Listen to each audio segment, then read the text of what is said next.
तर कुर्ला रेल्वे स्टेशनवरही ट्रॅकवर पाणी साचलेले। कालही या भागामध्ये पाणी साचलं होतं। आज सुद्धा कुर्ला रेल्वे ट्रॅकवर पाणी साचले, त्यामुळे मध्य रेल्वेची वाहतूक थांबवण्यात आली। मुंबईतल्या पावसाचा फटका मध्य रेल्वेला बसलाय। मध्य रेल्वेची वाहतूक ठप्प झाली आहे।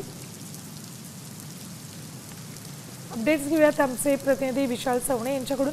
विशाल, मध्य रेल्वेच्या बऱ्याच स्टेशन्सवर रेल्वे ट्रॅकवर पाणी साचले, त्यामुळे वाहतूक पूर्ण ठप्प झाली। सध्या जर पाहायचं झालं तर कुर्ला हे महत्त्वाचं स्टेशन आहे, कारण कुर्ल्यामध्ये हार्बर आणि सेंट्रल या दोन्ही ज्या मार्ग आहेत लोकलचे ते त्या ठिकाणी एकवटत असतात आणि कुर्ला स्टेशन परिसरात पाणी साचल्यानंतर ट्रॅकवरती ह्याचा परिणाम जो आहे तो मध्य आणि हार्बर या दोन्ही स्थानकांवर त्या दोन्ही लाईनवरती जो आहे तो होताना आपल्याला दिसून येतो।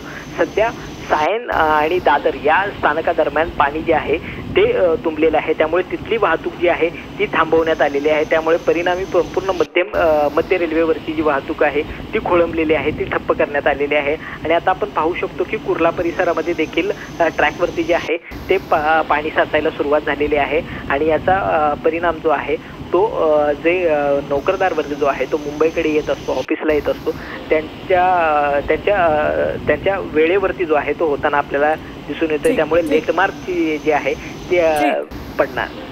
धन्यवाद विशाल संपूर्ण माहितीसाठी। तर कुर्ला रेल्वे ट्रॅकवर पाणी साचलेलं आहे, त्यामुळे लोकल वाहतूक ठप्प झाली आहे। आता isakal.com आहे देशातील नंबर 1 ची मराठी न्यूज वेबसाईट। प्रत्येक अपडेटसाठी isakal.com ला नक्की भेट द्या।